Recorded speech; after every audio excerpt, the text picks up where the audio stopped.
নমস্কার, কেমন আছেন সবাই? ইলিয়ার গৃহকোণের আরও একটি নতুন রান্নার ভিডিওতে আপনাদের সবাইকে স্বাগত।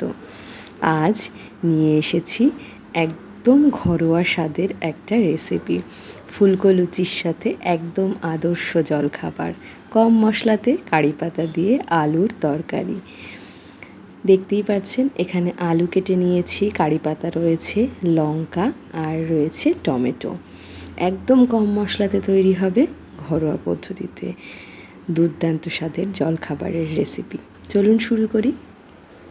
কড়াই কিন্তু বসিয়ে দিয়েছি, কড়াই গরম হয়ে গেছে। এবার দিচ্ছি সর্ষের তেল, খুব অল্প একটু সর্ষের তেল দিলাম, দেখেই বুঝতে পারছেন। আর আমার এই ভিডিওটা যারা এই পর্যন্ত দেখে নিয়েছেন তাদেরকে রিকোয়েস্ট করব, একটু লাইক করে পাশে থাকবেন, কমেন্ট করে আপনাদের মতামত জানাবেন। ফোড়নে দিয়ে দিয়েছি কালো জিরে আর শুকনো লঙ্কা। এবার আলুগুলোকে দিয়ে হাই ফ্লেমে ভেজে নেব কিছুক্ষণ। আপনারা না অনেকেই আমার ভিডিও দেখছেন, সুন্দর সুন্দর কমেন্ট করছেন। আমি জানি না ছোট্ট একটা লাইক করতে এত কেন কষ্ট হয় সবার। আমরা যারা ভিডিও বানাই তারাই একমাত্র জানেন তো একটা ভিডিও বানাতে কতটা সময় যায়, কতটা কষ্ট হয়। তো একটা লাইক কি খুব কষ্ট হয় দিতে? আপনারা দেখছেন, এত বড় বড় সুন্দর সুন্দর কমেন্ট করছেন, তাতে আমি আপ্লুত আপনাদের কমেন্টের জন্য। ছোট্ট একটা লাইক, জাস্ট একটা আঙুলের প্রেস, সেটা করতে এত কষ্ট কি হওয়ার কথা? তো প্লিজ একটু লাইক করে পাশে থাকবেন, এই একটাই আপনাদের কাছে আবদার বলতে পারেন। তো দেখুন রান্নায় ফিরি।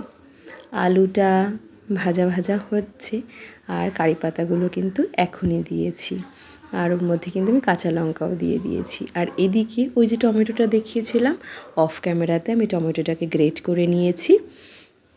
ওর মধ্যেই একদম নামমাত্র একটু হলুদ দিয়েছি, একটু জিরে দিয়েছি, একটু ধনে গুঁড়ো দিয়েছি, আর দিচ্ছি একটু কাশ্মীরি রেড চিলি পাউডার, আর একদম একটুখানি দিচ্ছি চাট মশলা। তাতে না টেস্টটাও খুব ভালো হয়, একটু অন্যরকম খেতে হয়। তো এই যে দেখুন, ওদিকেও কিন্তু আলুগুলো একদম লালচে করে ভাজা হয়ে গেছে। এবার এই মশলাগুলোকে ভালো করে কিন্তু আমি ওর মধ্যে মিশিয়ে নেব। একটু নুন দিয়েছি আমার প্রয়োজন মতো, আর মশলার মধ্যে একটু জল দিয়ে ভালো করে মিশিয়ে নেব মশলাটাকে। তারপরে এই মশলাটা আলুর মধ্যে দিয়ে দেব। তো এত তাড়াতাড়ি রান্নাটা হয় আর অসাধারণ হয় খেতে, আপনারা অনেকেই জানেন, প্রত্যেকের বাড়িতেই প্রায় দিনই এটা বানানো হয়, আমিও জানি। তো আমার বাড়িতেও বানানো হচ্ছিলো, ভাবলাম আপনাদের সাথেও একটু শেয়ার করি। মশলাটা দিয়ে দিয়েছি, এবার এটাকে দিয়ে বেশ কিছুক্ষণ কষবো, যাতে মশলাটার মধ্যে টমেটোর কাঁচা গন্ধটা চলে যায়। আলু এখনও শক্ত রয়েছে, এখনও নরম হয়নি। তো আলুটাকে নরম করা পর্যন্ত তো রান্না করতে হবে ভালো করে। এবার মশলাটাকে কষিয়ে নিচ্ছি। দেখুন সুন্দর কিন্তু কষানো হয়ে গেছে। এবার না আমি এই আলুটাকে একটু ঢাকা দিয়ে রাখবো কিছু সময়ের জন্য। আলুগুলো ডুমো ডুমো ছোটো ছোটো ডুমো ডুমো করেই কেটেছি, তো গলে যেতে খুব একটা বেশি সময় লাগবে না, সেই জন্য।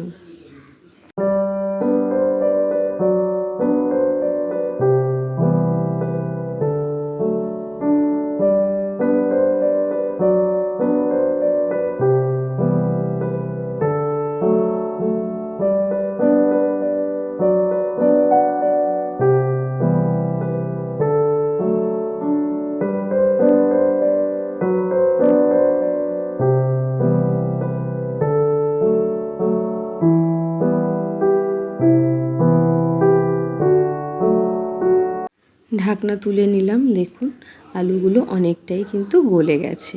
তো আমি কি করব, আলুগুলোকে কয়েকটা আলু একটু ম্যাশ করে দেব, তাতে না ঝোলটা বেশি টেস্টিও হয় আর ঝোলটা একটু গাঢ়ও হবে। তো কয়েকটা আলু একদম গলে গেছে, কয়েকটা আলু কিন্তু একটু একটু শক্ত রয়েছে। এখানে তো অনেকগুলোই আলু দিয়েছি, তো এক একটা আলুতে এক এক রকম থাকে।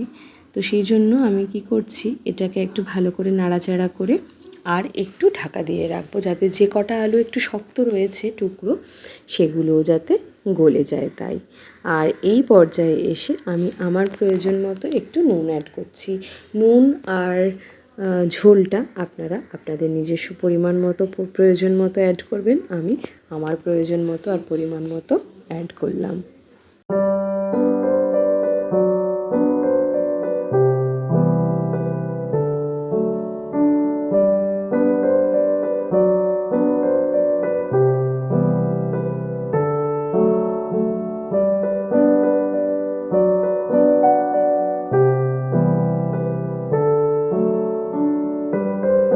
একদম গলে গেছে আলু, গ্যাসের ফ্লেম বন্ধও করে দিয়েছি।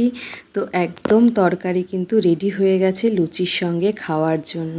তো সার্ভিং বলে আমি সার্ভও করে নিচ্ছি। তো আমার এই আজকের রেসিপি আপনাদের কেমন লাগলো জানাতে কিন্তু অবশ্যই ভুলবেন না। ফুলকো লুচির সাথে একদম আদর্শ জলখাবার, কম মশলাতে কারি পাতা দিয়ে আলুর তরকারি ইজ রেডি টু সার্ভ। আপনাদের মতামত অবশ্যই কমেন্টে জানাবেন। আশা করি আপনাদের ভালো লাগবে আমার এই আজকের ভিডিওটা। যদি ভালো লেগে থাকে তাহলে লাইক করবেন, কমেন্টে কিন্তু জানাবেন। তো আজ এই অবধি, আবার দেখা হবে অন্য কোনো দিন অন্য কোনো ভিডিওতে। ততক্ষণ পর্যন্ত আপনারা সবাই ভালো থাকবেন, সুস্থ থাকবেন।